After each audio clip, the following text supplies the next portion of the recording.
और 1 लाख टन चावल निर्यात करने के कारण राष्ट्रीय सहकारी निर्यात लिमिटेड को जो मुनाफा होगा, इसमें एमएसपी का कॉस्ट बात कर 50% है, वो पर केजी डिवाइड कर जिस किसान ने जितना चावल दिया है उसके बैंक अकाउंट में हम सीधा डाल देंगे।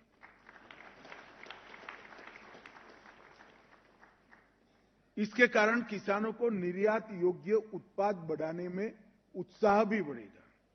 छोटी छोटी चीजों का ध्यान रखना है। मित्रों, मैंने एक एपीएमसी चलाई है। हमारी एपीएमसी में हमने ये प्रयोग बहुत पहले 98 में किया था, तो विफल हो गए, मुंह की खानी पड़ी। जीरा एक्सपोर्ट करने के लिए किया था। अब एक्सपोर्ट करने के लिए तो गए, सब करा भी, मगर जीरा खेत में से उठाते वक्त जो मिट्टी नहीं होनी चाहिए, इसका ध्यान नहीं दिया था हमने। एक्सपोर्ट नहीं हो पाया, माल रिजेक्ट हो गया। मगर मैं तो हारने वाला आदमी नहीं हूं। फिर हमने कुछ लोगों को बुलाया कि इसके लिए क्या करना चाहिए, क्या टेक्नोलॉजी, कि साहब कोई टेक्नोलॉजी नहीं करनी है। फर्टिलाइजर की थैलियां है, उसको काटकर सीकर उल्टा कर बाहरी साइड, फर्टिलाइजर वाली साइड नहीं, जीरा उसमें डालो और उसी में से पैकिंग करो। इतना करोगे तो पास हो जाएगा। मगर 1 साल हमने ट्रायल करा, यही प्रयोग किया, आपको आश्चर्य लगेगा, वो जीरा एक्सपोर्ट योग्य माना गया और तीसरे साल से हमारा एक्सपोर्ट हो गया। चीज बहुत छोटी सी है, हर किसान कर सकता है, परंतु इसके लिए सावधानी चाहिए, उसको लिए इसकी ट्रेनिंग करनी पड़ेगी।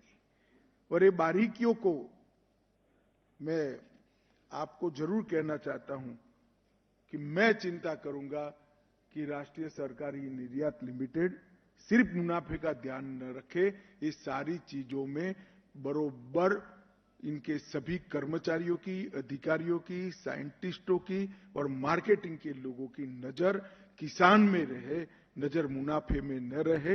ये हमारा लक्ष्य है। एक्सपोर्ट को बढ़ाना है तो खेत लेवल से, खेत के स्तर से, किसान के स्तर से इसका स्वभाव बनाना पड़ेगा। क्रॉप पैटर्न को चेंज करना पड़ेगा।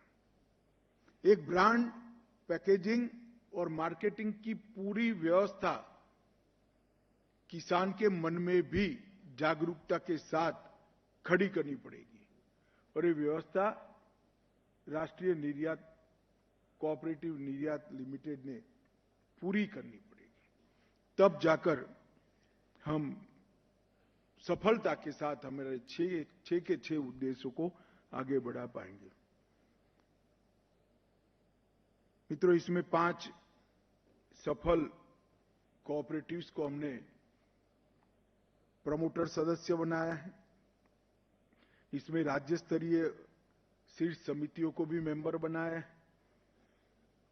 राष्ट्रीय सहकारी समितियां और बहुराज्यीय सहकारी समितियों को भी बनाया है।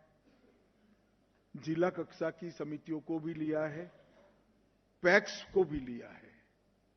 तो एक प्रकार से संपूर्ण सहकारिता जगत का रिप्रेजेंटेशन करने वाला ये बॉडी बनेगा और आने वाले दिनों में बहुत अच्छे तरीके से हम इसमें purchase, storage, processing, marketing, branding, labelling, packaging, certification, research and development, ये सारे पहलुओं को हम इंक्लूड करते हुए एक कंप्लीट एक्सपोर्ट इकोसिस्टम बनाने का हम काम करेंगे। बाजार के संपर्क के लिए, जैसा पीयूष भाई ने कहा, होल ऑफ गवर्नमेंट अप्रोच के साथ उनका मंत्रालय और विदेश मंत्रालय और हमारे दूतावासों को जोड़ने का काम भी ये करेगा और बाजार की मांग के अनुरूप यहां उत्पादन हो, इसके लिए एफपीओ को और पैक्स को साथ में रखकर हम इसकी एक डिजाइन भी बनाएंगे। इसका ही एक छोटा प्रयोग कल एक मीटिंग में हमने डिस्कस किया है कि देश को दलहन चाहिए, तो दलहन कैसे हम आत्मनिर्भर बन सकते हैं।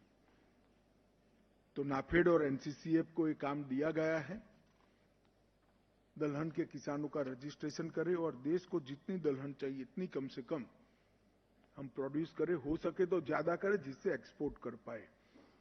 अगर ये प्रयोग सफल होता है, मुझे विश्वास है सफल होगा,